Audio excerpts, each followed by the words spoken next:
conectarse temprano. Bueno, empecemos a la hora, son las 7:30, empecemos ya esta gran conferencia. Buenas noches, bienvenidos a todos. Hoy tenemos un evento muy especial a cargo de la Sociedad Dominicana de Endocrinología y Nutrición, SODEN. El tema que vamos a tratar hoy va a ser el abordaje en el diagnóstico y tratamiento de sobrepeso y obesidad. Esto va a ser a cargo de la doctora Alicia Troncoso, conferencista, presidente de la Sociedad Dominicana de Endocrinología y Nutrición y profesora de endocrinología de la Universidad UNFU. Este evento llega gracias a Laboratorio Doctores Mayen con su producto Cenical y Ovexol que están lanzando el día de hoy. Esta es una nueva molécula de Laboratorios Sabal. Ellos se están representando aquí en República Dominicana, Doctores Mayen, Guerra, y esta noche presentan esa molécula que es fentermina en el mercado dominicano. Así que vamos a ver esta conferencia ya iniciando en unos minutos. Antes de iniciar, unos importantísimos anuncios. Recuerden, si están conectados desde una PC, cerrar todas las ventanas que tengan abiertas que puedan estar distrayéndoles o consumiéndole data de internet para que tengan una mucha mejor experiencia. Si están conectados desde un móvil, recuerden por favor cerrar todas las ventanas que tengan abiertas, todas las aplicaciones que no sean la de la conferencia. Así van a garantizar que tengan una mejor experiencia. Y como están en las casas, recuerden en sus compañeros de convivencia, sus hijos, sus esposos, de que le den el tiempo de poner atención en esta conferencia. Avísenle que están en esta conferencia muy importante, que le den el tiempo para que puedan concentrarse en ella. Muy importante, cerciórense de que estén conectados a una buena señal de internet, preferiblemente una Wi-Fi con una alta conexión de datos, y si es de un celular, que tengan suficiente data y estén conectados con una buena señal. Muy importante, si tienen un dispositivo de audio, un jack, conéctenlo en la computadora o en su celular para que puedan escuchar mejor la conferencia. Esta conferencia de hoy tendrá un espacio de 35 a 40 minutos y luego vamos a hacer una sesión de preguntas y respuestas. Así que, señores, aprovechemos también para conocer la herramienta. Como muchos ya están usando el chat a mano derecha, en esta herramienta pueden interactuar entre ustedes y también hacer las preguntas. Van a ver que hay moderadores que escriben en color azul. A ellos pueden hacerle cualquier inquietud en cualquier momento del evento. También, si quieren dirigirse a ellos con preguntas, pueden hacerlo también por ahí para al final de la conferencia hacerla a todos, a los expositores. Por favor, vamos ahora a sacar nuestros móviles y vamos a tirarnos una foto al evento o una foto mirando el evento y a compartirlo, por favor, en las redes sociales con el hashtag Aprende con Diario Salud, tagueando, por favor, a Laboratorios Mayen, el Lab Mayen, y a la Sociedad de Endocrinología en @Sociedad Sociedad Endocrino RD. Y también, por favor, a Diario Salud, a @Diario Salud. Este evento está siendo grabado y mañana lo van a estar recibiendo en un formato de repaso. Así que en cualquier momento, si hacen una pregunta o intervienen en la conferencia, sus nombres quedarán grabados. Así que tengan eso en cuenta. Al final del evento, por favor, para que llenen una encuesta de evaluación del evento. Eso nos ayuda a nosotros a seguir mejorando en contenido y en la calidad de nuestros expositores. Por último, les invitamos a que por favor visiten en diariosalud.do/Mayen las conferencias que ya ha realizado Mayen y las que pronto estará realizando. Han realizado excelentes conferencias que ya están disponibles para que puedan ver el replay. Ahí pueden ver una conferencia del doctor Wilson Ramírez, donde trató el tema de los anticoagulación en la era del COVID, qué hay de nuevo, a la doctora Togarma Rodríguez, que habló de telemedicina, al doctor Buenaventura García Chalhub, que habló de colágeno hidrolizado, también una conferencia muy importante con la Sociedad de Reumatología, otra conferencia con la destacadísima doctora Alexandra Iches sobre el estado mental de los servidores de salud. Así que no pierdan tiempo y vayan a derosalud.do/Mayen y ahí puedan ver las conferencias que ya tiene esta gran empresa que ha realizado con nosotros, y estas conferencias están muy, muy, muy interesantes. Así que no dejen de entrar y visitarlas. Por último, por favor, sigan a Diario Salud en las redes sociales, en Diario Salud Do, en Facebook, Twitter y LinkedIn. También puedes seguirnos en Instagram en @Diario Salud y en YouTube. Sin más que avisar, quiero invitar ahora a la doctora Vélez, que va a estar presentando a la doctora y también a algunos detalles de la sociedad. Doctora Vélez, por favor, para que nos acompañe. La doctora Vélez es la moderadora de este evento y es la secretaria de la Sociedad Dominicana de Endocrinología. Le dejo la presentación, doctora. Ok. Sí, muy buenas noches a todos. Para la Sociedad Dominicana de Endocrinología y Nutrición es de mucha alegría que estén todos hoy aquí con nosotros para este evento tan importante de los laboratorios Doctores Mayen. Esta noche está dedicada a la obesidad. La obesidad, que es un gran problema mundial y en continuo crecimiento. Si ustedes piensan que la OMS dice que 2.100 millones de personas adultas con sobrepeso y obesidad existen en el mundo. De ellas, el 30%, o sea, 700 millones, son obesos en sí, el resto en sobrepeso. También 43 millones de niños menores de 5 años padecen de obesidad y 2.8 millones de personas mueren cada año a consecuencia de la obesidad. En nuestro país, y según el EFRICAR 2, que todos conocemos, existe una gran incidencia de problemas de aumento de peso significativo, ya que en este estudio se encontró que había una obesidad general en el 26.6% de la población y un sobrepeso del 31%. Eso quiere decir que un 57.6% está involucrada en un aumento de peso significativo de nuestra población.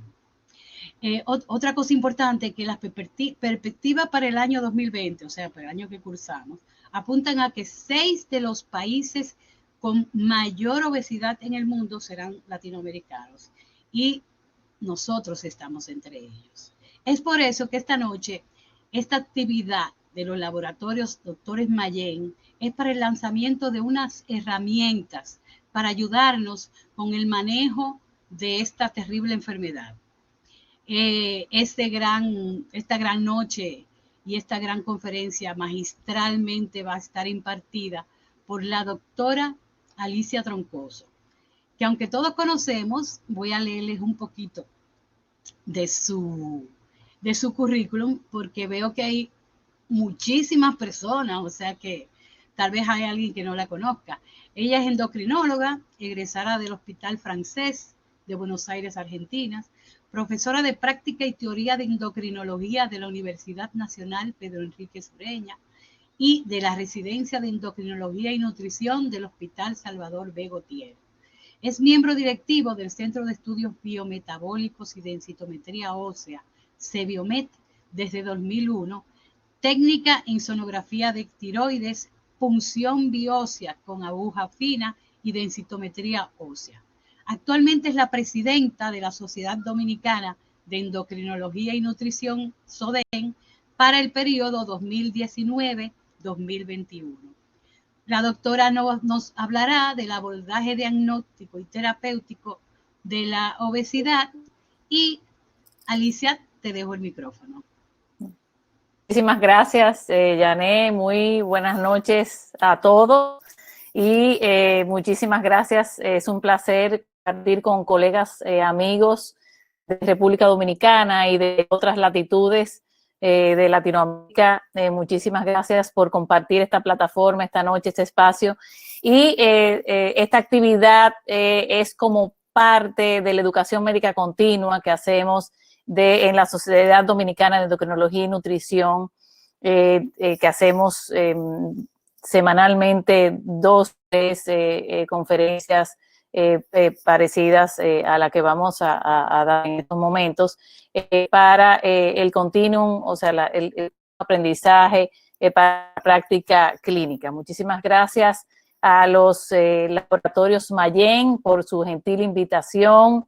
Gracias a Norma, gracias a Yanesi, a todo el equipo de Laboratorios Mayen por esta invitación y a Diario Libre por esta logística que nos ha preparado esta plataforma en la noche de hoy. Y vamos a hablar de abordaje en el diagnóstico y tratamiento, sobre todo tratamiento farmacológico del sobrepeso y de la obesidad. Y la obesidad es un grave problema, sabemos, de salud pública. ¿Por qué? Porque es un importante factor de riesgo para las enfermedades no transmisibles, que son las de mayor carga de morbo y mortalidad en el mundo.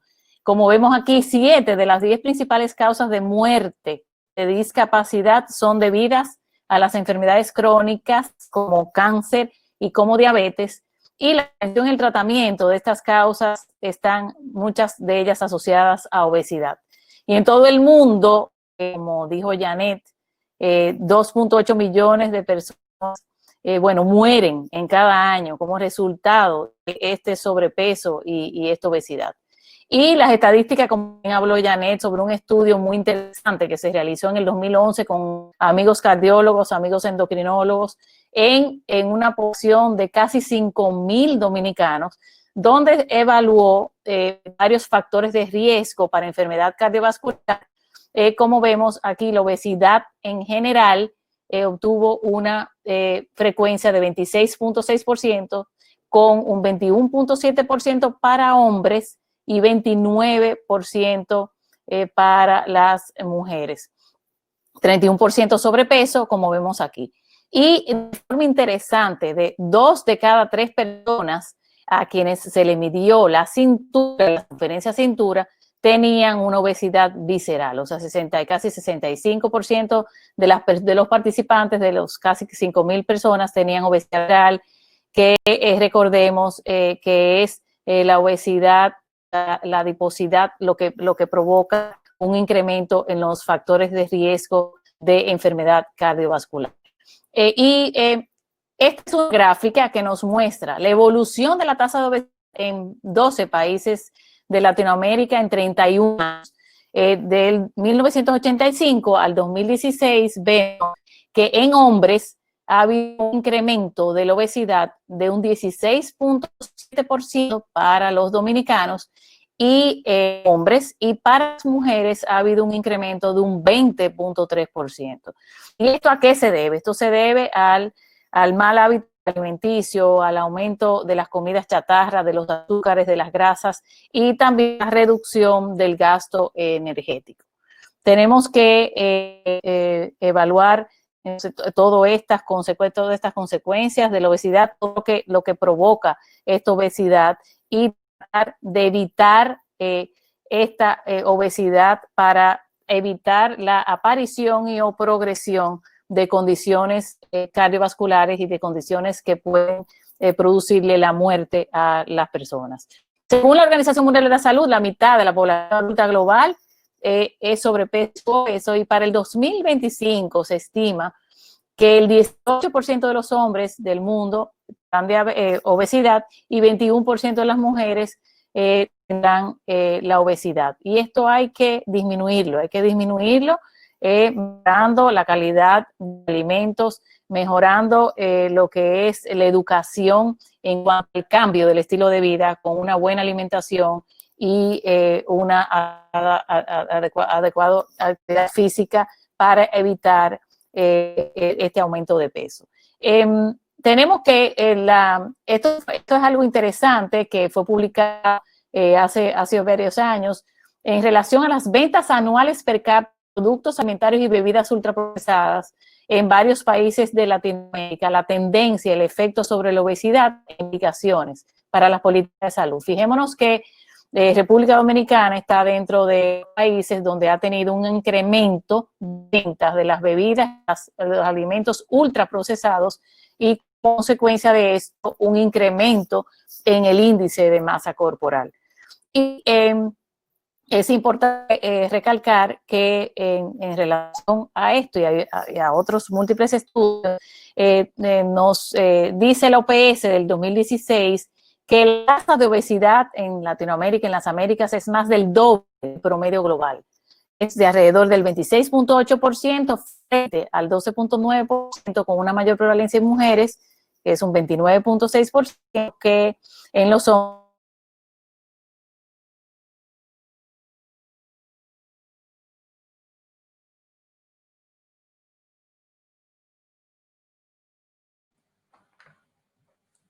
Doctora Troncoso, se fue un poco la señal. Vamos a intentar refrescar la pantalla. Disculpen, señores, tenemos un pequeño problemita técnico con la doctora Troncoso. La hemos perdido un momento. Ella está conectándose nuevamente.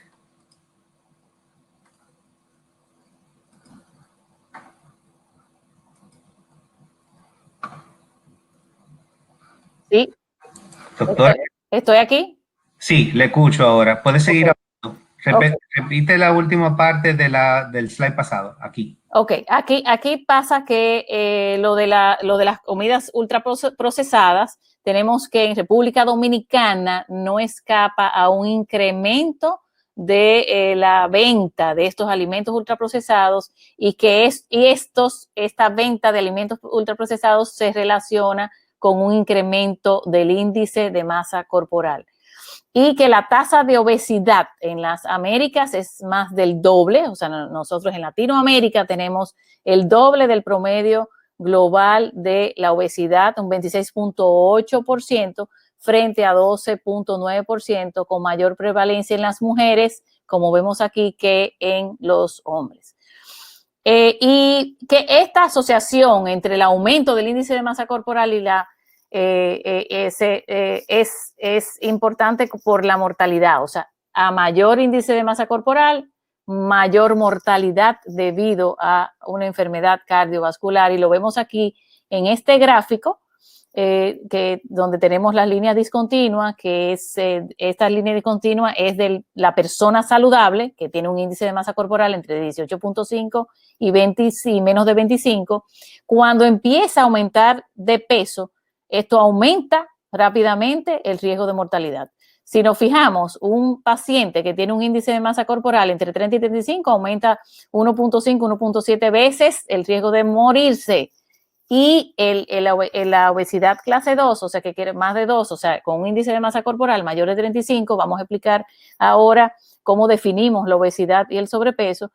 Aquí hay un incremento de 2.5 a 2.7, casi 3 veces más la mortalidad en las personas que tienen una obesidad clase 2, 3 o un índice de masa corporal mayor de 35 kilogramos por metro cuadrado.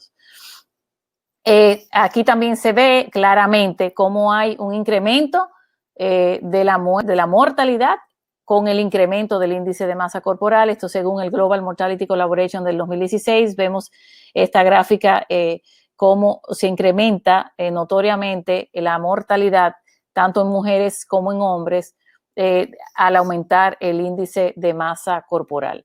Y en la definición de sobrepeso y obesidad sabemos que es la obesidad no es más que una excesiva o anormal acumulación de grasa que altera la salud del individuo, y el índice de masa corporal, que es el parámetro antropométrico que más utilizamos o que realmente utilizamos como patrón de oro para diagnosticar sobrepeso y obesidad, es el que utilizamos y se define como el peso, o sea, o el índice, la relación que existe entre el peso en kilogramos del paciente divididos en metros al cuadrado del paciente, o sea, la talla en metros al cuadrado.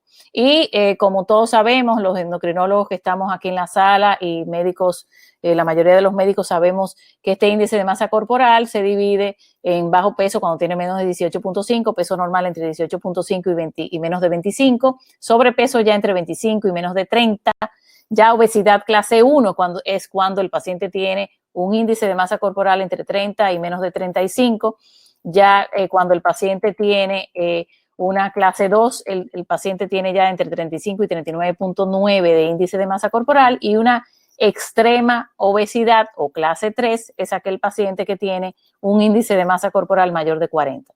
Hay quienes dicen que la obesidad supermórbida son aquellos pacientes que tienen un índice de masa corporal de más de 50. Y este es el parámetro que más utilizamos para hacer el diagnóstico de obesidad, pero hay controversias en relación a la parte de la masa magra y la masa muscular que no se cuantifica con el índice de masa corporal, y vamos a ver por qué. Entonces, la obesidad no se considera como un problema mundial que está en continuo crecimiento, se considera una enfermedad. ¿Por qué?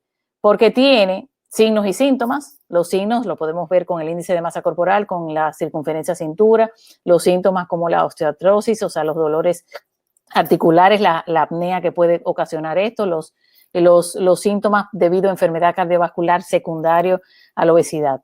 También porque esta obesidad tiene disfunción patológica de base, o sea, vamos a tener una base de una disregulación hormonal que ocasiona esta disminución de saciedad y aumento del apetito, o sea, y junto con factores ambientales va a desencadenar en la obesidad. Y también como tercera variable que presenta una enfermedad es que la obesidad presenta complicaciones que le confieren una morbimortalidad.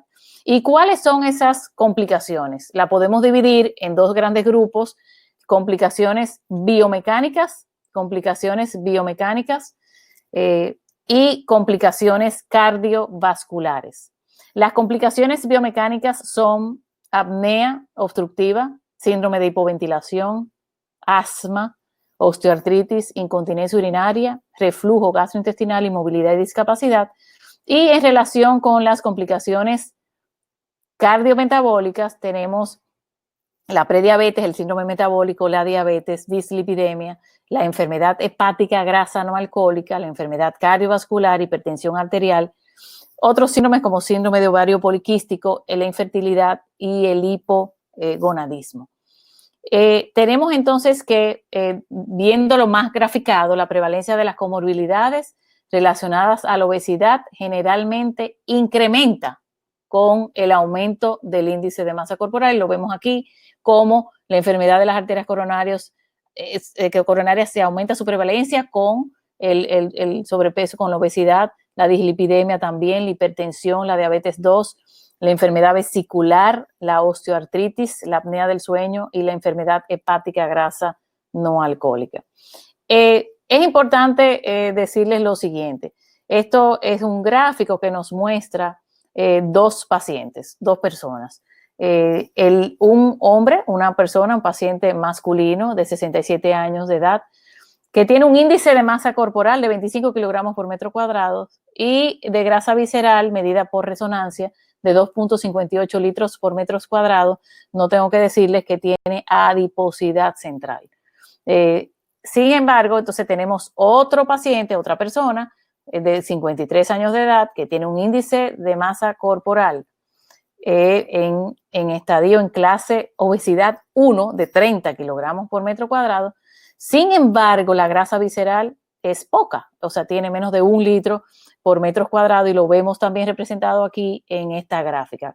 ¿Cuál es la diferencia? Vemos que esta persona es una persona musculosa, fíjense los cuádriceps, o sea, cómo están los cuádriceps, y por lo tanto tiene una mayor cantidad de masa magra y menos cantidad de masa grasa a nivel del tejido adiposo que es lo que nos da el incremento, nos aumenta el riesgo de enfermedad cardiovascular en nuestros pacientes. Esto obesidad visceral, y les voy a contar por qué es deleterio esa adiposidad central en nuestros pacientes.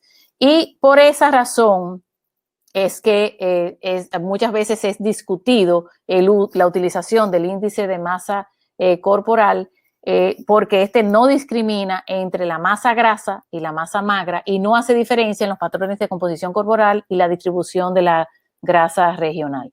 Y por eso también se utilizan otros parámetros que son útiles, potenciales para evaluar la adiposidad, que es lo que trae la enfermedad cardiovascular a nuestros pacientes.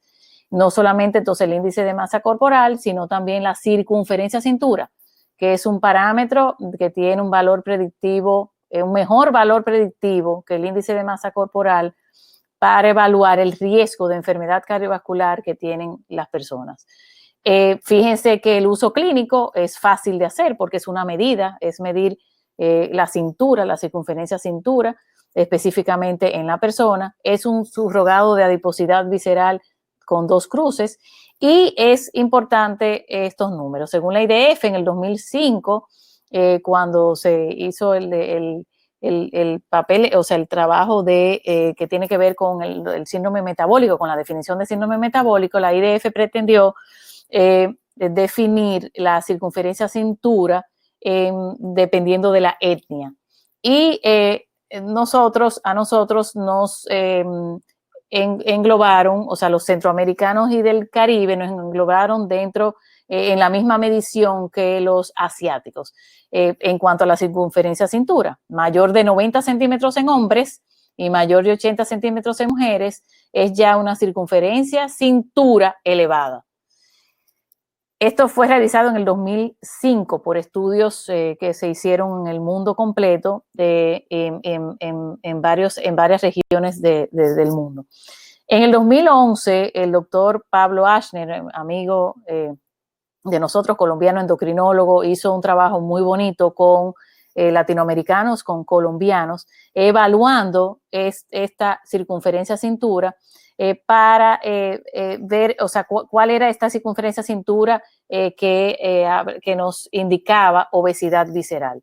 Y él encontró en los colombianos, y podemos, por lo tanto, tener ese parámetro en la República Dominicana, porque somos latinoamericanos, de que una medición de mayor de 94 centímetros en hombres y mayor de 90-92 centímetros en mujeres, nos indica obesidad central. Después los otros parámetros, como vemos aquí, radiocintura altura, cintura cadera, no son tan importantes. La hipertrigliceridemia, sí les quiero decir algo, cuando el paciente tiene triglicéridos elevados, mayor de 133 miligramos por decilitro en mujeres y mayor de 177 miligramos por decilitro en hombres, ya se habla de que el paciente tiene un incremento de la adiposidad visceral. Y otros métodos, pero que no son prácticos porque son muy caros y generan también,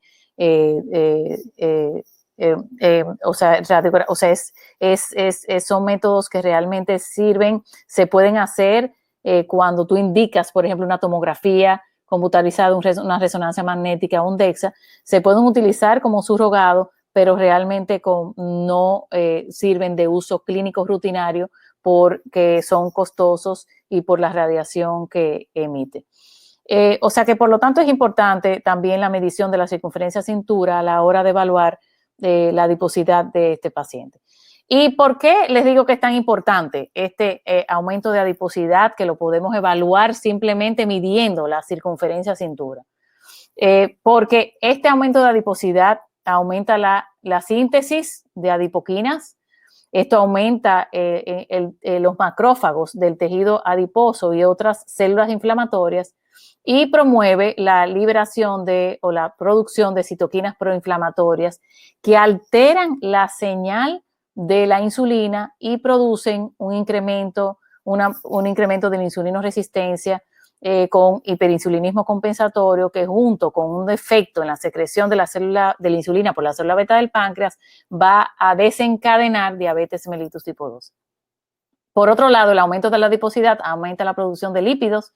Esto promueve la hidrólisis de triglicéridos, liberación de ácidos grasos libres, aumento de la lipotoxicidad, que promueve entonces el incremento, la producción de la enfermedad hepática grasa no alcohólica, la esteatohepatitis y la cirrosis.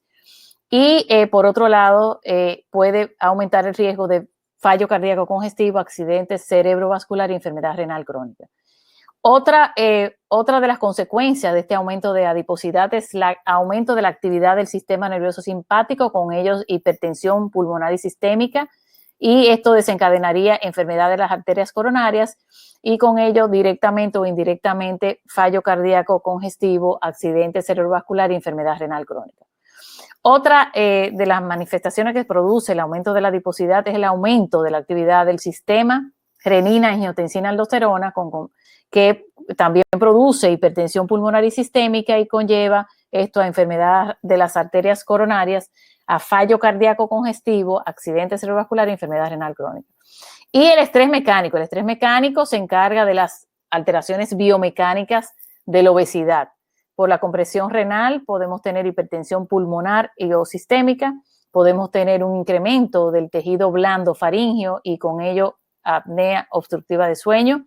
Podemos tener un aumento mecánico de la sobrecarga de las articulaciones, con ello osteoartrosis, y un aumento de la presión intraabdominal y con esto reflujo gastroesofágico, el esófago de Barrett y hasta llegar a adenocarcinoma de esófago. Estas son todas las complicaciones que derivan del aumento de la adiposidad, que debemos de evitarlo, debemos de disminuir a todo dar esta adiposidad central, porque conlleva un incremento de complicaciones cardiovasculares y complicaciones que son también biomecánicas, como dijimos anteriormente. Por tanto, la obesidad es una enfermedad crónica, el tratamiento es de por vida, debemos tener objetivos realistas con una estrategia integral con nutriólogos, con psicólogos, con endocrinólogos, con médicos que intervienen en la buena educación del cambio del estilo de vida. Influencia de los factores ambientales es importante, la influencia de la conducta también, e implica una responsabilidad tanto del médico como del paciente. Y el algoritmo de manejo del sobrepeso y obesidad comienza con el cambio del estilo de vida, dieta o cambio de un régimen alimentario saludable, actividad física. Si el paciente no logra esta disminución de peso, entonces vamos a combinar este cambio de estilo de vida con farmacoterapia.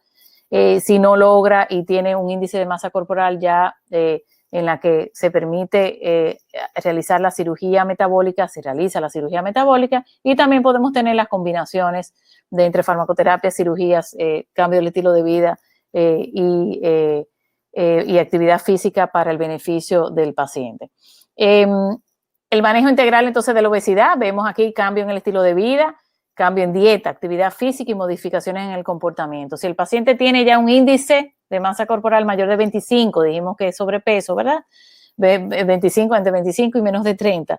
El paciente le debemos decir, bueno, debe perder peso, vamos a ver con un cambio del estilo de vida 3 a 6 meses. Pero si el paciente tiene ya un índice de masa corporal de 27 con algunos de estos factores de riesgo, por ejemplo, que sea hipertenso, que tenga colesterol y o triglicéridos elevados, que tenga diabetes mellitus tipo 2, apnea obstructiva del sueño, o que tenga un índice de masa corporal mayor de 30 sin estos factores de riesgo, pues se le puede añadir a este cambio en el estilo de vida farmacoterapia. Una farmacoterapia que vamos a hablar de dos moléculas importantes, modernas, que existen para tratar de ayudar a este paciente con sobrepeso o obesidad a lograr un cambio real en su peso y en su estilo de vida.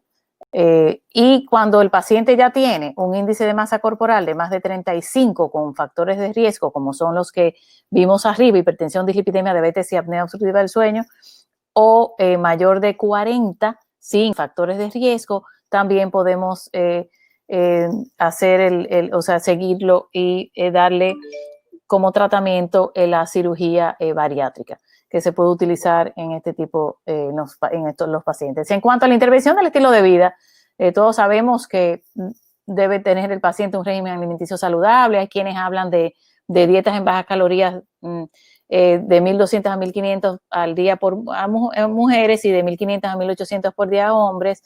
Pero lo importante de esto es, porque depende mucho de la actividad física que haga el paciente, es que sea una dieta con los macronutrientes necesarios basados en las preferencias del paciente y del estado de salud. En general, debemos hacer una dieta con una disminución de al menos 500, 700 calorías por día para que ese paciente logre una disminución de peso de 1 a 2 libras por semana. La actividad física continua, digo continua, porque no es para alcanzar una meta a corto plazo, sino es para que sea para siempre esa actividad física. Y debemos hacer por lo menos 150 minutos a la semana de una actividad aeróbica fácil como una caminata. Pero también si la persona hace un tipo de ejercicio, juega tenis, fútbol, o juega béisbol o monta bicicleta, también puede realizar este tipo de ejercicios. Pero lo importante es que sea continuo, de 3 a 5 veces a la semana, con 2 días alternos de ejercicios de resistencia. Eso estamos hablando de ejercicios de pesas, pudieran ser pesas 2 veces a la semana, alternado. Y la terapia de comportamiento es importantísimo, el monitoreo diario de la ingesta de los alimentos y actividad física facilitados con diarios o con aplicaciones en teléfonos inteligentes, y monitoreo del peso semanal y para evaluar las metas propuestas. Entonces, tenemos los componentes de una dieta saludable. Traje eso a colación, pero realmente una dieta saludable es aquella que tenga los macronutrientes necesarios para que el paciente se satisfaga, o sea, y también tenga la cantidad de calorías, pero para lograr una reducción de peso de 1 a 2 libras por semana. Limitar las grasas saturadas, grasa total y colesterol dietario, aumentar la fibra dietaria en frutas y vegetales, que muchas veces no nos gustan, incrementar carbohidratos de granos enteros, vegetales y frutas y derivados lácteos que sean descremados, y aumentar las grasas poliinsaturadas y monoinsaturadas, que son las que vienen, como sabemos, en el aceite de oliva, aguacate, aceitunas, nueces, avellanas. La dieta mediterránea es ideal para perder peso moderado y sobre todo la indicamos mucho en los pacientes con prediabetes y diabetes, porque controla un poco lo que es la glucosa, y se enfatiza en grasas mono y poliinsaturados, como vemos aquí, cereales y productos no refinados, como panes, pastas y cereales de granos enteros, vegetales de 2 a 3 servicios por día, frutas de 4 a 6 servicios por día, pescado de 4 a 5 servicios por semana, y nueces más de 4 servicios por semana. Y vino, dice la dieta mediterránea, consumir moderadamente. Esto es 1 copa para mujeres al día o 2 copas para hombres al día, y no debe ser acumulable, ¿ok?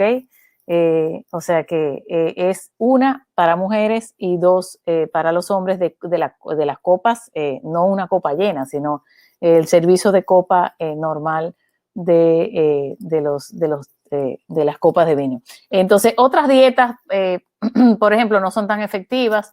Las dietas bajan en carbohidratos, de índice glucémico, las altas en proteínas, y la DASH. La DASH ha sido también una dieta modelo, porque ha permitido una reducción en los pacientes de la presión arterial y mejoran el control glucémico también.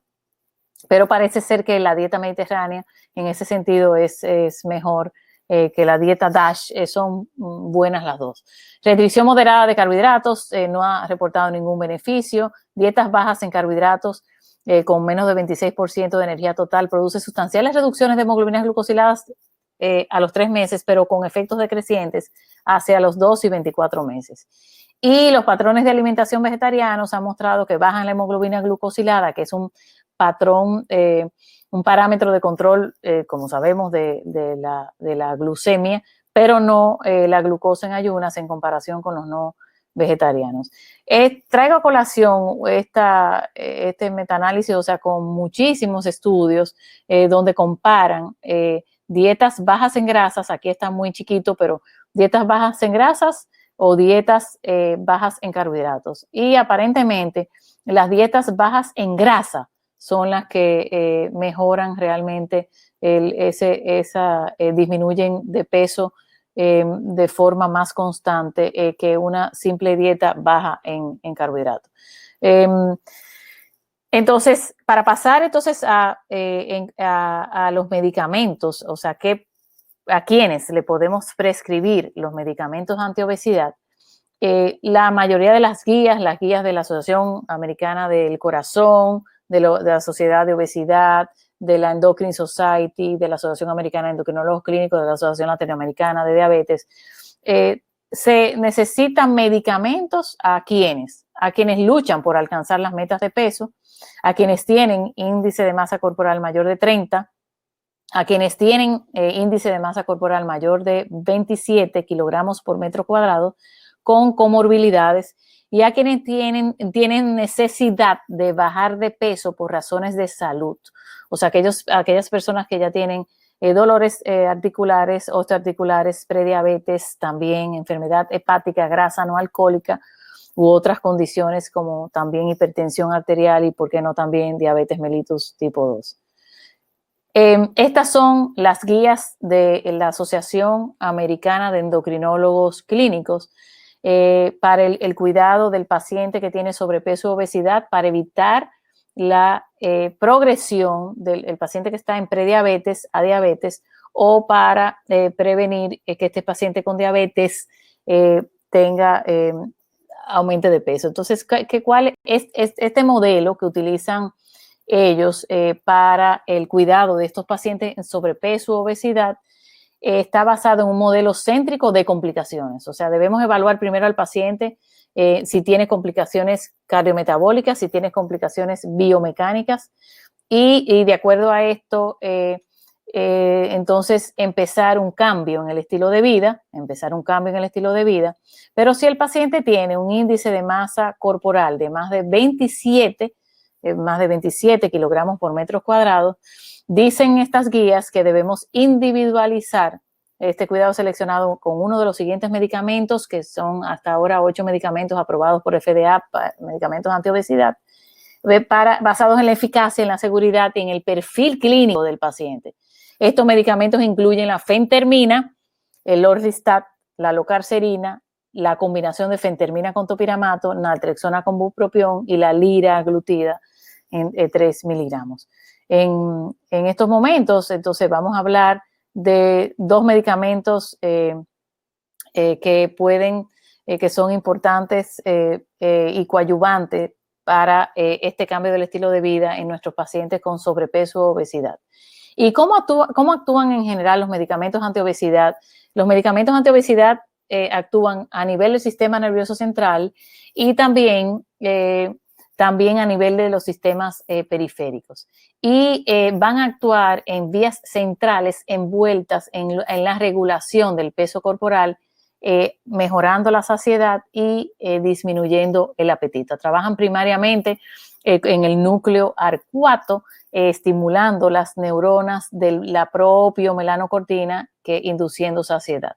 Y los medicamentos que vemos en verde, aunque es pequeño, vamos a mencionarlo, la fentermina es primariamente noradrenérgico y posiblemente también es una amina simpático-mimética dopaminérgica que interviene en estas neuronas del POMP y por lo pronto promueve saciedad.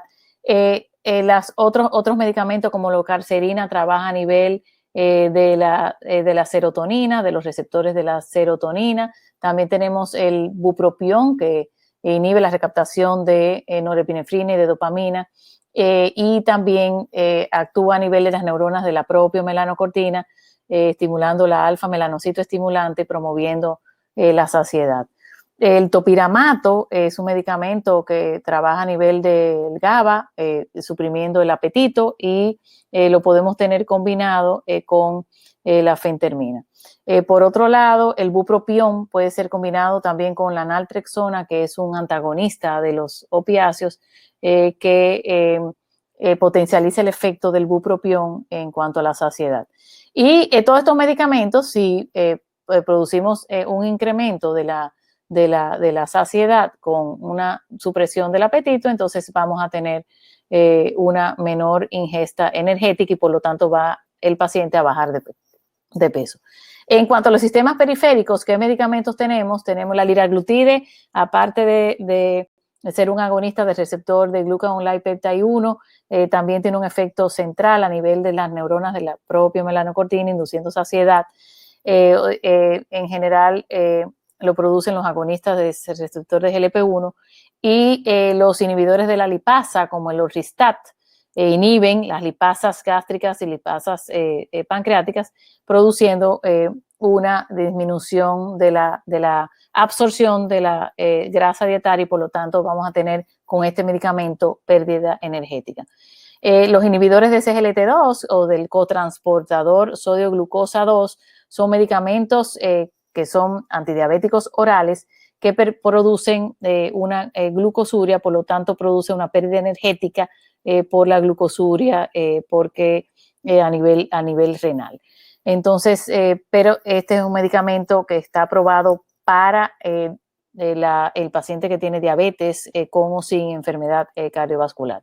Por lo tanto, las acciones de los medicamentos antiobesidad son aprobados por la FDA. Entonces, son medicamentos que suprimen el apetito, promocionan la saciedad y disminuyen el hambre. Esto produce disminución de la ingesta energética. Y por otro lado, tenemos otros que inhiben las lipasas gastrointestinales, disminuyendo la absorción de la grasa, y esto conlleva entonces a la pérdida de peso. Estos son los 8 medicamentos aprobados por la FDA para su uso en pacientes con sobrepeso o obesidad, pero vamos a hablar específicamente de 2 medicamentos que son el orlistat y vamos a hablar también de la fentermina. De la fentermina que se utiliza a corto plazo, pero vamos a ver que hay estudios donde podemos utilizar la fentermina también a largo plazo. La evaluación de la eficacia y seguridad de los medicamentos antiobesidad es de la siguiente forma. Si estamos tratando a este paciente, ¿verdad? Por 1, 2, 3 meses, y este paciente no logra, tiene una disminución de más de un 5% de su peso, vamos a continuar este tratamiento anti-obesidad por varios meses más. Pero si este medicamento no logra una disminución del 5%, entonces, por lo tanto, en los primeros 3 meses, por lo tanto, es inefectivo y vamos a descontinuar este tratamiento buscando alternativas terapéuticas. Otras alternativas terapéuticas. Según las guías del Endocrine Society, nos habla de que si se prescribe un medicamento para el manejo de la obesidad crónica, se sugiere iniciar con un aumento paulatino de la dosis. Hay que probar tolerancia en nuestros pacientes. En pacientes con diabetes tipo 2, sobrepeso, podemos utilizar los análogos de GLP-1 o los inhibidores de SGLT2. En los pacientes con enfermedad cardiovascular se sugieren medicamentos no simpáticos miméticos, como por ejemplo el alocarcerin o el orlistat. Vamos a hablar de 2 medicamentos que son aprobados por la FDA y se encuentran en nuestro país, como la fentermina, y es uno de los medicamentos que más se ha utilizado desde el 1959. Se utiliza este medicamento en muchísimas prescripciones en el mundo y, como dije anteriormente, reduce el apetito a nivel central porque activa los receptores adrenérgicos y dopaminérgicos y también interviene en el gasto energético en reposo. Y esto es demostrado vez tras vez en múltiples estudios. En un metaanálisis de 6 estudios publicados de 6 a 24 semanas, el uso de 30 miligramos al día de fentermina disminuyó de peso 6.3 kilos versus 2.8 kilos el placebo. O sea que es súper efectivo este tratamiento y en este metaanálisis podemos observar la eficacia versus el placebo. Otro estudio interesante que fue en 711 pacientes obesos en 30 centros de salud en Corea, evaluó la eficacia y la seguridad de la fentermina en 711 pacientes, donde hubo, como vemos, una reducción media de peso de 3.8 kilos con una media de reducción del índice de masa corporal de 1.5 kilogramos por metros cuadrados. El promedio de la reducción del diámetro cintura fue importante, 4.1 centímetros y el diámetro cadera de 4 centímetros. Y la media del cambio de la presión arterial sistólica fue de 2.6 milímetros de mercurio y de la presión arterial diastólica en 1.5 milímetros de mercurio. Vemos que todos estos parámetros mejoraron, cambios antropométricos y de la presión arterial a la 12ª semana. Y el 45% de los pacientes alcanzaron una reducción de más del 5% del peso corporal, que es lo necesario para que sea un medicamento efectivo. Pero hay más estudios. Hay un estudio controlado con placebo a 36 semanas, o sea, más de 6 meses, en 108 mujeres con una dosis de 30 miligramos al día de fentermina de forma continua e intermitente, porque ahí viene, o sea, podemos utilizar posiblemente la fentermina de forma continua o intermitente, un mes sí, un mes no, esto produjo una disminución de 12.2 kilos su uso continuo y 13 kilos con su uso intermitente versus 4.8 kilos el placebo. Entonces, o sea que es efectivo con relación al placebo. Otros estudios como de Henry y colaboradores que observaron a 104 semanas la efectividad en casi 300 pacientes con una dosis de fentermina de 15 a 37.5 miligramos y se obtuvo una reducción de peso de 12.7% comparados con 8.4% en pacientes que estaban en una dieta cetogénica. Y otro estudio que fue aleatorizado controlado con placebo de 28 semanas mostró que una dosis de 15 miligramos al día produjo una disminución de peso de 6.1% versus 1.7% el placebo. En relación entonces al estudio de Henry y colaboradores, tenemos que los efectos de la fentermina sobre el peso corporal, la presión arterial y la frecuencia cardíaca, es interesante este estudio donde se evaluó una reducción de un 12%, como dije anteriormente. Estos eran todos los sujetos que utilizaron fentermina, pero vemos que la presión arterial, tanto sistólica como diastólica, no se modificó. La frecuencia cardíaca se modificó un poco en el primer año de uso en estos pacientes. Esto fue un estudio donde se utilizó fentermina al menos por 12 semanas y hubo pacientes que lo tomaron hasta 12 años de forma intermitente, pero lo tomaron hasta 12 años. Se clasificó en sujetos que tenían hipertensión arterial, que era un 34% de estos pacientes tenían hipertensión arterial, y el uso de fentermina, y vemos que no hay un aumento de la presión arterial ni tampoco de la frecuencia cardíaca, y sí hubo una reducción significativa del peso en años, al menos en 7 años. Estos fueron los sujetos con prehipertensión arterial y fentermina. También, como vemos, una reducción significativa de la presión arterial sistólica, diastólica. Hubo en estos pacientes, en algunos, un incremento de la frecuencia cardíaca. Y en los sujetos normotensos y la fentermina hubo una reducción importante del peso con un incremento posible de la frecuencia cardíaca, pero no estadísticamente significativo. O sea que este estudio fue muy interesante y evaluó el efecto a largo plazo del uso de la fentermina. Tenemos entonces que salió publicado hace poco que el uso a largo plazo de la fentermina fuera de etiqueta mostró para perder peso parece ser efectivo y seguro, según sugieren los nuevos datos. Los hallazgos de un análisis de registro electrónico involucró a casi 14,000 usuarios adultos que utilizaron fentermina. Esto fue un estudio retrospectivo, se presentaron en el 2018 por la doctora Lewis y se observó, miren la cantidad de pacientes, de personas, 13,972 adultos con índice de masa corporal de más de 27 kilogramos por metro cuadrado. 84% eran mujeres de edad promedio de 43 años. Y se dividieron en 5 grupos, los usuarios a corto plazo, los que tomaron esta fentermina por menos de 3 meses, eran 6.000 pacientes, 6.000 y pico de pacientes. Los usuarios intermitentes a corto plazo, pero con múltiples episodios de uso, que duró también, estos pacientes duraron 3 meses tomando la fentermina. Los usuarios continuos a mediano plazo, con múltiples episodios de uso, que utilizaron esta fentermina 3 meses, pero menos de 12 meses. Los usuarios intermitentes a mediano plazo con múltiples episodios de uso y lo utilizaron entre 3 y 12 meses. Y aquellos usuarios que utilizaron de forma continua por un plazo de más de 12 meses y menos de 24 meses. Estos fueron 144 participantes.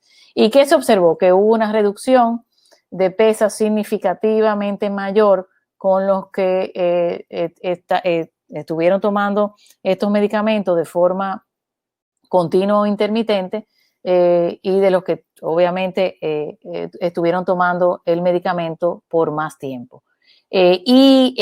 Como vemos aquí, una reducción de 2.7% de peso para aquellos que lo utilizaron por menos de 3 meses, para 7.8% menos de peso para aquellos que lo utilizaron entre 3 y 12 meses, tanto los usuarios que lo hicieron de forma continua como intermitente, y menos de 7% los que utilizaron por un periodo de 2 años. Y que en estos pacientes no se encontró riesgo de enfermedad cardiovascular como infarto agudo de miocardio, accidente cerebrovascular, intervención cardiovascular o muerte cardíaca.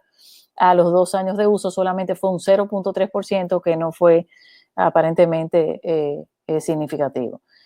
¿Cuáles son las contraindicaciones? Porque sí hay que ver a qué pacientes podemos dar la fentermina, pero aquellos pacientes que tienen historia de enfermedad cardiovascular, hipertensión arterial no controlada, enfermedad de las arterias coronarias, accidente cerebrovascular, arritmias o fallo cardíaco congestivo, no debemos de darlo. Pacientes que tienen hipertiroidismo descontrolado, estado de agitación, historia de abuso de medicamentos tampoco.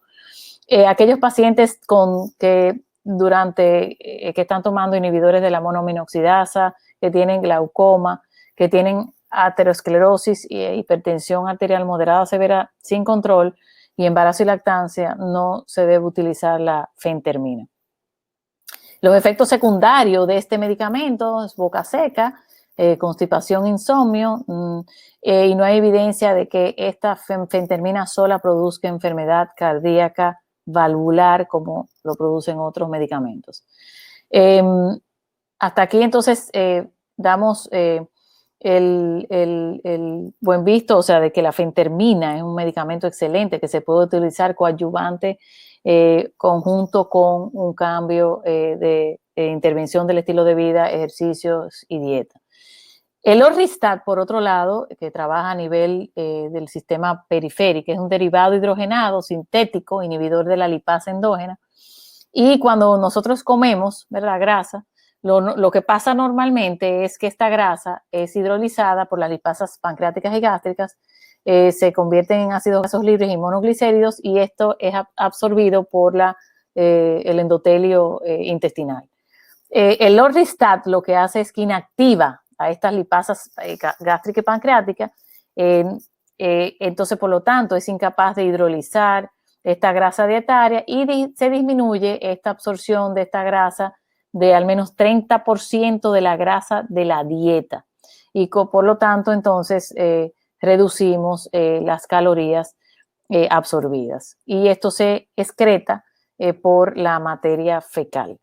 Este es un dibujo sobre la acción del Orlistat, que es un inhibidor entonces de las lipasas pancreáticas y gástricas, impidiendo entonces la absorción del 30% de la grasa dietaria, y por lo tanto entonces conlleva un déficit calórico en estos pacientes. En este sentido, hay varios estudios que han demostrado la eficacia del uso del Orlistat como medicamento coadyuvante a la intervención del estilo de vida en pacientes con sobrepeso y obesidad. En un metaanálisis de 16 estudios doble ciego, aleatorizados, controlados por placebo, nada más y nada menos que de 10.000 pacientes, se utilizó este Orlistat por 1 a 4 años, 3 veces al día, y logró una reducción de peso de 2.9 kilos, estadísticamente significativo. Tenemos que otro estudio interesante en jóvenes, en adolescentes, multicéntrico a 54 semanas, controlados con placebo, en 539 obesos de 12 a 19 años, junto con el cambio del estilo de vida, obtuvieron estos pacientes un índice de masa corporal de menos de 0.55 kilogramos por metro cuadrado, el grupo de Lorristat versus un incremento del 0.31 kilogramos por metro, el grupo placebo, para una P estadísticamente significativa, evaluando entonces la eficacia de este medicamento reductor de peso. Este Lorristat, que es un inhibidor reversible de la lipasa pancreática y gástrica, único medicamento aprobado desde el 2013 en adolescentes obesos, se puede utilizar. Es interesante, les quiero traer a colación el estudio SENDOS, con el uso de Lorristat 3 veces al día, disminuye la incidencia de diabetes. Esto fue un estudio importantísimo que se realizó hace varios añitos. Fue un estudio randomizado, controlado a 4 años, que disminuyó la incidencia de diabetes versus placebo 6.9% versus 9% en pacientes con obesidad y prediabetes. Y fíjense, se produjo una disminución de 10.6 kilos versus 6.2 kilos en el primer año de uso y de 5.8 kilos versus 3 kilos en el cuarto año. Para una P, ambos estadísticamente significativos. Vemos también que la aparición, o sea, la disminución del riesgo de diabetes en aquellos pacientes con prediabetes se redujo en un 37.3%, y esto fue estadísticamente significativo. Importante estudio de prevención de diabetes. Hay que siempre tener en cuenta los efectos que pueden tener los medicamentos. Los efectos secundarios principales del Lorristat son incontinencia fecal, que puede ocurrir en un 9%, flatus, spotting fecal oleoso en un 13%, evacuaciones oleosas y suaves sí puede ocurrir en un 20 y pico por ciento, 25, 27%, y urgencia fecal puede pasar en 7%, pero esto ocurre si el paciente no lleva una dieta adecuada sin grasa, porque es importante que cuando se utilice el Lorristat se utilice una dieta con muy baja cantidad de grasa. Produce también disminución de las vitaminas liposolubles, por lo tanto siempre es recomendable cuando se utiliza el Lorristat de combinarlo con medicamentos con vitaminas de liposolubles A, D, E, K y beta-caroteno. 5% en algunos estudios dicen que suspenden el tratamiento por efectos gastrointestinales, pero es bastante bien tolerada y interfiere con algunos medicamentos que vemos aquí como warfarina, amiodarona, ciclosporina, lamotrigina. Con la levotiroxina hay que tomarla lejos, 4 horas lejos de la levotiroxina para evitar alterar la absorción de la levotiroxina.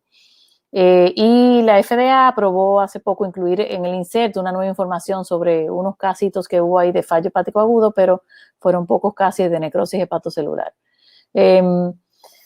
¿Cuáles son entonces los factores de interés para el clínico cuando usamos medicamentos antiobesidad? Yo hice como un resumen, o sea, donde número 1, la pérdida de peso en los 3 a 6 meses de uso parece ser el mejor predictor de disminución de peso en un año. La fentermina tiene buena tolerancia, con pocos efectos secundarios cardiovasculares y no dependencia, por estudios realizados por Henry y colaboradores, donde evaluaron a casi 300 pacientes y no hubo una dependencia, una adicción a este tipo de medicamentos. Y el Lorristat se prefiere utilizar en obesos con necesidad de reducir su ingesta de grasa, y la liraglutide se prefiere en obesos con prediabetes o diabetes, pero también podemos tener un tratamiento combinado para los pacientes con diabetes mellitus, para lograr una reducción de mínimo de un 5 a 10% del peso corporal, para lograr mejoría en otros factores de riesgo para enfermedad cardiovascular. Razones para utilizar fentermina: tiene mínima evidencia de eventos adversos serios a largo plazo en su uso único, amplia experiencia clínica, dijimos que es el medicamento uno de los medicamentos más prescritos en el mundo completo, más de 20 años de ausencia de evidencia de efectos adversos serios, tiene bajo costo, no tiene evidencia de enfermedad cardiovascular seria, ni historia de causar enfermedades psiquiátricas serias, ni causar abuso de sustancia. Es un medicamento aprobado por la FDA y ha demostrado ser útil a largo plazo para disminuir de peso. No ha demostrado un aumento de la frecuencia cardíaca o presión arterial, como vimos en este estudio, a largo plazo, y demuestra una reducción de peso obviamente mientras se usa. Debe iniciarse con una dosis baja para determinar la tolerancia. Por último, tenemos que decir lo siguiente, que debemos entonces evaluar este paciente, prevenir primero la obesidad, si el paciente está en sobrepeso, ajustar y hacer cambios, intervenciones en el estilo de vida, y si el paciente tiene más de 27 de índice de masa corporal con algunas enfermedades como hipertensión arterial, dislipidemia, diabetes, mellitus, enfermedad hepática grasa no alcohólica, podemos combinar con medicamentos anti-obesidad. Y si ya está más de 30, realmente podemos instaurar un tratamiento farmacológico a corto plazo o a largo plazo, dependiendo de qué medicamentos utilicemos. Y para obtener una máxima eficiencia de estos medicamentos antiobesidad, estos deben utilizarse junto al cambio en el estilo de vida, y en algunos casos esta pérdida de peso es limitada si no existe este cambio. Muchísimas gracias por su atención. Ahora vamos a la sección de preguntas.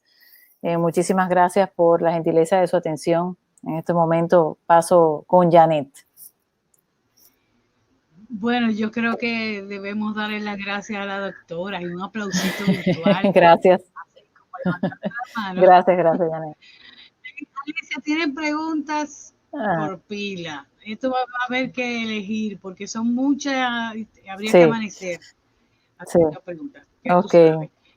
Bueno, Fabiola Amparo te pregunta que si la obesidad puede considerarse una enfermedad psicológica, ya que nuestros deseos con relación a la comida es muy fuerte. Bueno, explícate eso, que para que me lo explique a mí también. Es una enfermedad crónica, obviamente puede haber alteraciones en el comportamiento, pero también puede haber una alteración, una disregulación hormonal diferente en el paciente obeso, porque le da más hambre. O sea, hay factores ambientales, factores genéticos que están involucrados en el desarrollo de la obesidad. Pero muchas veces tenemos condiciones aprendidas y esto es lo que muchas veces debemos manejar y cambiar para tratar de disminuir esas libritas que tenemos de más. O sea, reducir esas 5 o 10% del peso corporal mejora mucho los parámetros de riesgo cardiometabólico, obviamente dependiendo del grado de obesidad. Pero es importante saber que disminuyendo 5 a 10% de tu peso y seguir, después de esa forma progresiva, instaurando una intervención saludable del estilo de vida, ejercicio y cambio en la dieta, podemos lograrlo. Ok, Susana Montenegro te pregunta si la obesidad relacionada con enfermedades bipolares y síndrome metabólico, ¿qué sugiere la doctora como tratamiento? Muchas veces los medicamentos que se utilizan para los síndromes psiquiátricos se asocia a un incremento de peso.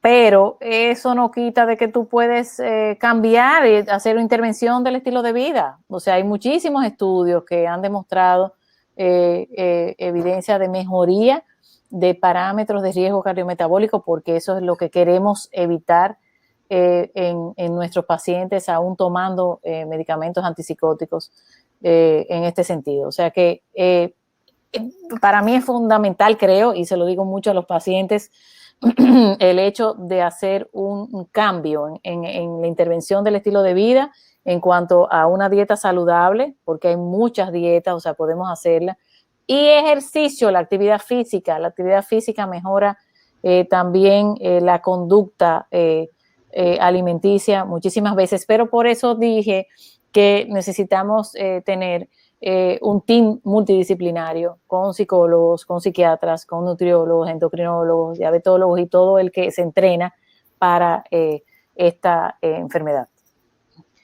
Dice Rosbeire Alexandra Morrobel, ¿con qué velocidad debería hacer un cambio de vida para perder peso? Lo pregunto porque a veces las personas toman medidas extremas para bajar de peso y terminan teniendo ansiedad y aumentando más de peso. En general, una reducción moderada de peso de 1 a 2 libras por semana es algo alcanzable, o sea, pudiéramos decir, y eso se obtiene disminuyendo 500 a 700 calorías de tu caloría ingerida normal. Si tú bajas 500 a 700 calorías de tu día, tú puedes lograr ese 1 o 2 libras por semana. Si tú logras disminuir 1 a 2 libras por semana, en un mes tú tienes 8, en 2 meses tú tienes 16, en 3 meses tú tienes 24. O sea que se puede lograr. Lo que pasa que es la consistencia de mantener una intervención del estilo de vida saludable con buena alimentación y ejercicios físicos. Bélgica María Mendoza Peña, ¿qué tipo de medicamento puede tomar una persona que es hipertenso? Si hay hipertensión, depende de la edad. La fentermina es un medicamento excelente que se puede utilizar en pacientes hipertensos controlados, pero hay que evitarlos en pacientes que ya tienen hipertensión arterial moderada severa que no se controla, o en pacientes que tienen enfermedad de las arterias coronarias. Y no se debe utilizar en pacientes en edad avanzada. En relación a la fentermina. El Orlistat se puede utilizar, es excelente medicamento, disminuye la grasa dietaria en un 30%, por lo tanto disminuye las calorías de tu día, también se puede utilizar. Ok, Rosbeiri Morrobel de nuevo. ¿Qué piensas sobre la toma de metformina para adelgazar? Eso es un mito. El uso de metformina, la metformina no es un medicamento para disminución de peso, no se utiliza para eso. Es un excelente medicamento de primera elección para los pacientes que tienen diabetes mellitus tipo 2 y también prediabetes. No es cierto que, o sea, el medicamento tiene un efecto neutro en el peso. Sí hemos visto que en los pacientes ancianos, en los pacientes ya mayores de 75, 80 años que utilizan la metformina y que no le da hambre, no tiene mucho apetito, la metformina como que le quita el apetito y a veces lo tenemos que quitar, pero realmente no es un medicamento que se utiliza para bajar de peso, es la primera línea de tratamiento para los pacientes con prediabetes y con diabetes mellitus. La licenciada Marlene Jocelyn Quiñones hace una pregunta muy interesante, que yo me uno a ella. Si no me gustan los ejercicios, ¿qué debería hacer?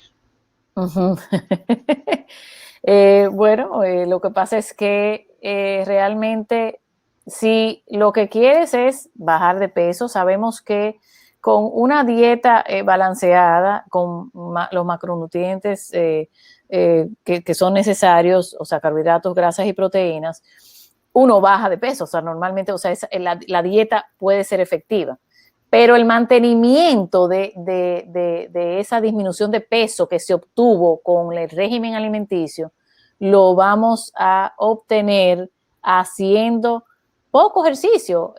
Oigan lo mínimo que se puede hacer y que es saludable para todos. Es 30 minutos de ejercicio 5 veces a la semana. Si tú sales a caminar, es caminar simplemente 15 minutos de ida y 15 minutos de vuelta. Lunes, martes, miércoles, jueves y viernes, o lunes, martes, miércoles, sábado y domingo, podemos lograr mantener una disminución de peso si lo hemos logrado con dieta. Realmente creo que soy partidaria de que debemos hacer algo de actividad física, porque si no, entonces tenemos que bajar mucho lo que es la ingesta calórica, o sea, del régimen alimenticio. Juana Gramonte, cirujana. Llevar una dieta saludable y tratar de comer las 5 comidas del día. Si muchas veces entramos a procedimientos de varias horas y nos juntan varias comidas. ¿Cómo podemos hacer? No, o sea, no nos dijeron que hay que comer 5 veces. De hecho, está la teoría del ayuno intermitente que existe, en la que se pueden comer, y muy de moda, que uno puede comer 2 veces al día y punto. O sea, no es obligatorio comer 5 veces al día. Eso no es cierto, sino que debemos comer para nosotros reemplazar los macronutrientes necesarios para mantenernos en forma, o sea, en la parte mental, la parte motora, o sea que realmente no es necesario 5 comidas. Sí recomendamos siempre desayuno, almuerzo y cena con una buena cantidad, o sea, de carbohidratos que sean integrales preferiblemente, con grasas monoinsaturadas o poliinsaturadas y con carnes magras.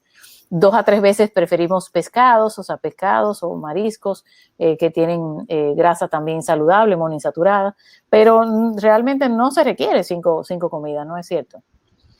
Gineuri Fabián hace una pregunta que tal vez no sea para ti, que es ¿qué dieta sería adecuada para un niño de 1 año y que todavía esté en lactancia? Eso hay que preguntarle a los pediatras endocrinólogos.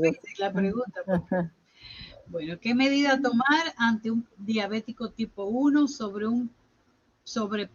y sobrepeso, el cual es medicado con insulina? En relación de la insulina absorbe peso. Hay no que quiere decir que la insulina aumenta de peso, ¿verdad? Sí, exacto. En el paciente con diabetes tipo 1 es un tanto diferente por el efecto de la insulina. La insulina sabemos que es la hormona anabólica por excelencia. Es lo mismo, o sea, tenemos que hacer un régimen alimentario adecuado, aunque el paciente con diabetes tipo 1 puede comer de todo, pero saludable. O sea, debemos consumir que la mitad de tu plato sea vegetales, con tus frutas, con tus vegetales, con tus carnes magras. O sea, venimos a lo mismo.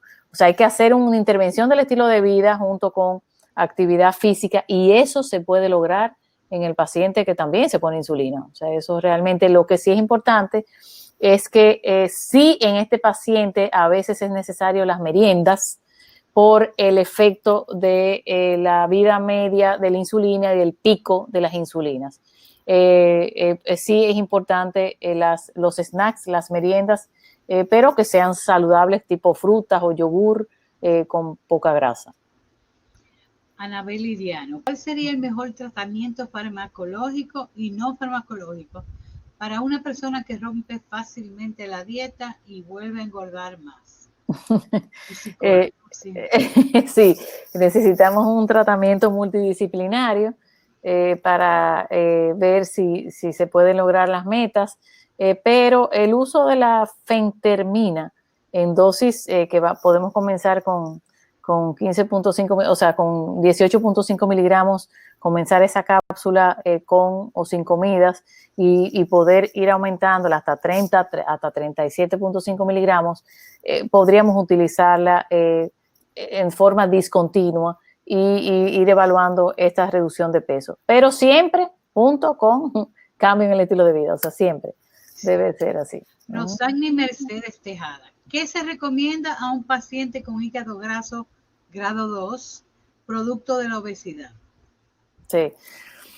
La enfermedad hepática grasa no alcohólica es sumamente frecuente y alrededor del 25 o 30% de la población general tiene esta enfermedad hepática grasa no alcohólica.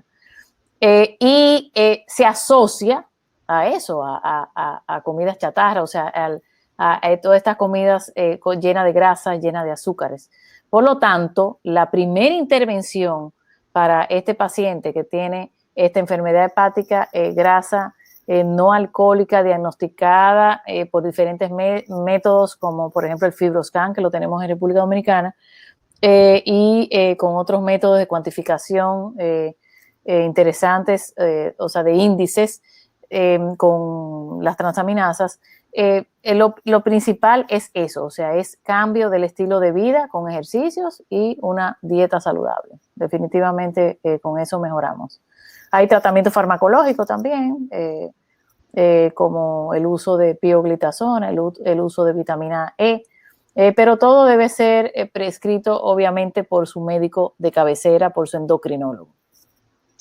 Clarisa Gruning, doctora Troncoso, excelente. ¿Considera usted Gracias. a Orlistat un buen aliado junto con el uso del liraglutide? Sí, mira, la liraglutide sabemos que es un agonista de receptor de GLP-1 que también contribuye a la disminución de peso por un efecto tanto central como periférico. Pienso que se podría utilizar en conjunto, pero no conozco estudios controlados de la combinación de la liraglutide con, por ejemplo, fentermina. Sí hay un estudio con canagliflozina y fentermina con muy buena disminución, o sea, aceptación y disminución del peso corporal, pero no con liraglutide y fentermina. Me imagino que Ella pregunta y Orlistat, ¿verdad? Bueno, y el Orlistat, en el Orlistat, lo que pasa es que hay que ver los efectos secundarios de la liraglutide, que muchas veces nos puede dar náusea, digo, esto es un efecto que puede ser transitorio en los primeros meses y ya. Hay otros pacientes que no le da, no tienen estos efectos y podríamos combinarlo con el Orlistat. Por lo menos 2 veces al día se pudiera combinar para reducir esas calorías de la grasa dietaria. Luz Santana, ¿cuáles son los efectos secundarios de estos medicamentos? Me imagino que se refiere al Orlistat y a la fentermina, ¿verdad? Bueno, yo lo puse ahí, o sea, la fentermina puede producir boca seca, insomnio, pero produce poco efecto en aumento de la frecuencia cardíaca y de la presión arterial sistólica y diastólica, como lo mostré en un estudio a largo plazo. Y con relación al Orlistat, también produce las evacuaciones que son oleosas, en el 20 y pico % de los casos, también descargas oleosas, spotting, o sea, y urgencia fecal, esto en poco porcentaje de los pacientes, pero esos efectos secundarios se asocian, son directamente proporcionales a lo que el paciente, a la grasa dietaria que consume el paciente.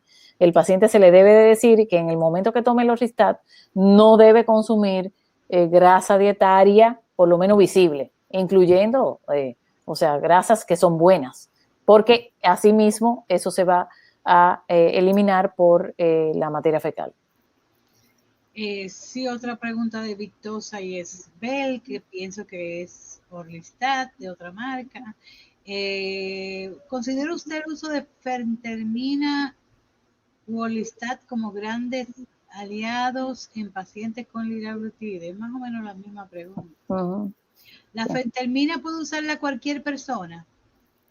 Hay, por ejemplo, embarazo, ¿no? En hipertiroidismo, en pacientes que tienen enfermedad de las arterias coronarias no se debe utilizar, fallo cardíaco congestivo. También lo hablé, pacientes que tienen glaucoma, hipertiroidismo, o sea, pacientes que tienen una hipertensión arterial moderada, severa, no controlada.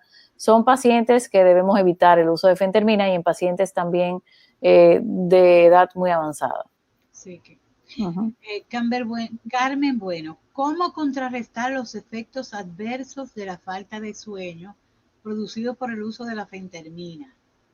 Realmente por eso se utiliza temprano en la mañana. El uso de la fentermina podemos utilizarla con el desayuno temprano antes de la tarde, o sea, con el desayuno y el almuerzo podemos utilizar porque se puede tomar hasta 2 o 3 cápsulas, pero que no pase del mediodía. Y ver cómo se comporta el paciente. Pero realmente por eso lo indicamos siempre tempranito en la mañana. Ok. Risi Lluveres pregunta ¿qué medicamentos se le pueden dar al paciente con esteatosis hepática grado 3? Uh-huh. Es que Eso, ok, la enfermedad hepática de grasa no alcohólica, como dije, es muy frecuente y lo principal es cambio del estilo de vida, hacer ejercicios, bajar 7 a 10% de su peso, de su sobrepeso. Y hay medicamentos que existen para eso, pero debe ser indicado por su médico tratante, por su endocrinólogo. Sí. Este medicamento, dice Rosani Tejada, la fentermina, ¿requiere de prescripción médica? Requiere de prescripción médica y es con también control, o sea, de los recetarios de control de drogas. Sí, se requiere una de... O sea, se requiere de una indicación médica médica y de control. y de control de drogas. De drogas, sí. Giselle García, contraindicaciones lo mismo y efectos secundarios, ya lo dijiste. Leida Meregildo, a los pacientes con hipotiroidismo controlado, ¿se le puede indicar fentermina? Oh, claro que sí, sí, sí, es un paciente que tiene una tiroides, o sea, la función tiroidea normal, no hay problemas. Con hipertiroidismo descompensado es que no se debe utilizar. Henley Cruz, una persona que tenga tratamiento de bisoprolol, ¿puede llegar a usar este tratamiento de fentermina? Depende de la severidad de la arritmia que tenga la paciente, depende de si ha tenido enfermedad de las arterias coronarias, o sea, que hay que evaluar la parte cardiológica para poder utilizar la fentermina. Sandra Olivo Castillo, ¿se puede combinar Orlistat con fentermina? Sí, claro que sí. Uh-huh. Uh-huh. Sí. ¿Qué puede hacer una persona que ha tomado varias veces diferentes tipos de dieta, pastillas y no tiene ninguna complicación de salud, pero no adelgaza? ¿Cuál es tu recomendación? Bueno, intentar. Si tiene un índice de masa corporal de más de 40, usted es candidata a cirugía bariátrica. Sí. A cirugía bariátrica, sí. Jovelkin Norberto, ¿es cierto que la metformina ayuda con el sobrepeso? Ya lo dijiste esa, perdón. Sí. Esa ya fue respondida.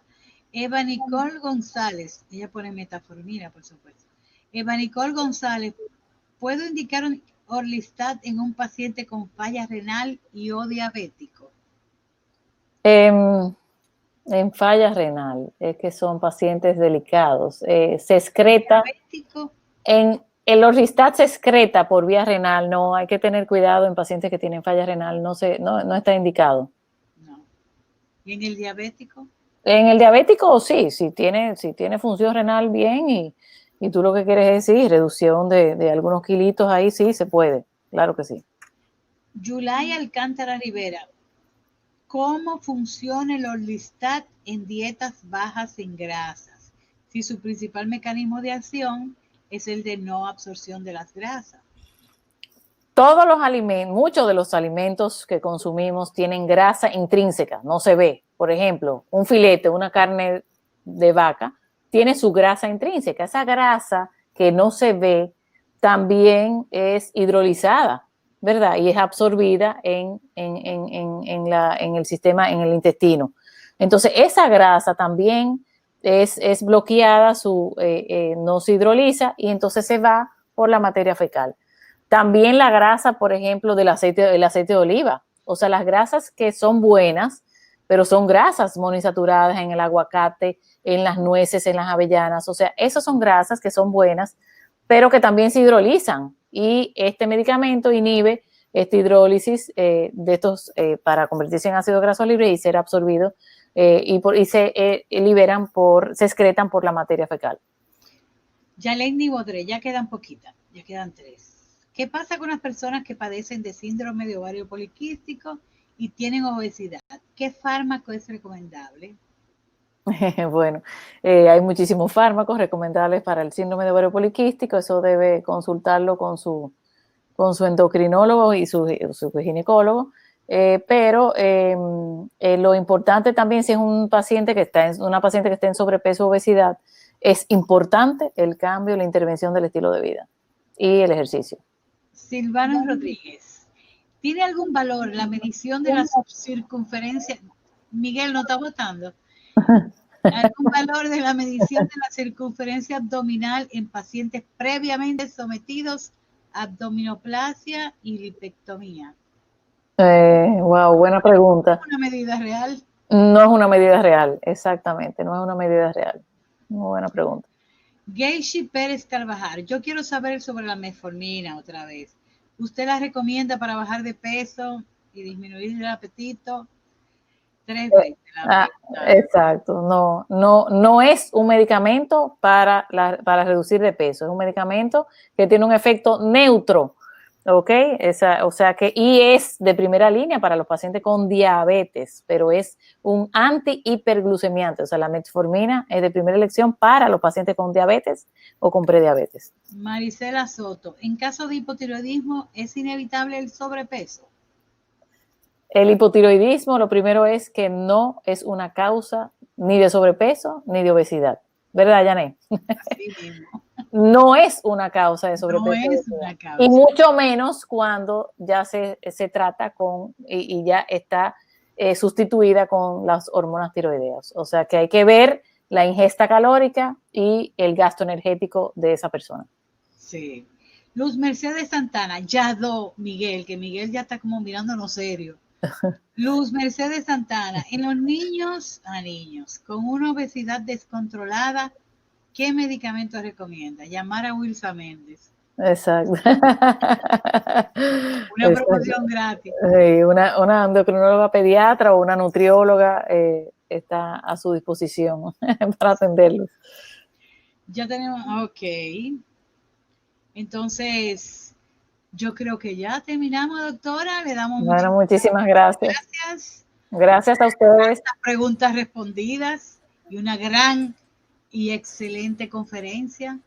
Muchísimas gracias. Sí, quiero pedirle un gran aplauso virtual nuevamente a la doctora por esta tremenda conferencia. La pregunta que hicieron, han hecho el triple de preguntas desde cuando empezaron a hacer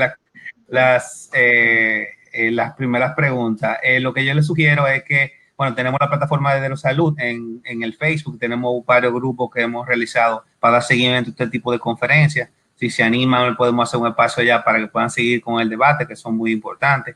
También les invito a que sigan a la Sociedad Dominicana de Endocrinología y Nutrición, que también están en las redes, tanto en Instagram como en Facebook, para que por favor compartan los enlaces. Nosotros lo vamos a mandar también mañana en el video que van a recibir, que estaban preguntando también el video si lo van a tener mañana con el repaso de esta conferencia, que lo van a poder revisar. Entonces, antes de salir, señores, recuerden darle clic al enlace donde tenemos el formulario de satisfacción de la encuesta y hacen la encuesta para saber que esté todo bien en la conferencia de la noche de hoy. Siguen ahí los piropos, doctora. Entonces, le voy a pasar después la transcripción de los gracias. Muchísimas gracias a la sociedad por haber hecho esta conferencia magistral. Y claro, muchas gracias también a Laboratorio Doctores Mayen, a Yenis. Gracias, Norma, sí, esa me darle las gracias. A Yenis por hacer esta iniciativa. También, claro, a sus productos de Senical, que es el medicamento Orlistat, que estaban también conversando en parte de la conferencia, y Ovexol, que es un nuevo medicamento que están lanzando en la noche de hoy. De hecho, están lanzando hoy y que es Fentermina, que está entrando en el mercado dominicano y están disponibles también ya en todas las farmacias bajo prescripción médica, como muy bien lo expresaron las doctoras. Doctoras, queremos ponerle de nuevo a Derosalud.do a sus órdenes por Muchísimas gracias. Todo lo que podamos hacer por ustedes, por la sociedad. Estamos ahí dispuestos, y muchas gracias a todas las personas que nos han acompañado más de una hora. Ahora a Diario Salud. Y a Miguel, que se faja. Muchísimas gracias a todos. Para nosotros es un gran placer poder traer la información de calidad a toda la comunidad nuestra. Así que muchísimas gracias a ustedes por su tiempo, y les invitamos también a seguirnos en diariosalud.do, inscribirse a nuestro boletín y seguirnos en las redes. No le quitamos más tiempo, señores. Muchísimas gracias. Doctora, me quito el sombrero. Buenas noches. Tiempo y un abrazo grande, señores. Buenas noches. Bye, chao. Gracias por todo. Gracias. ¿Cómo me voy?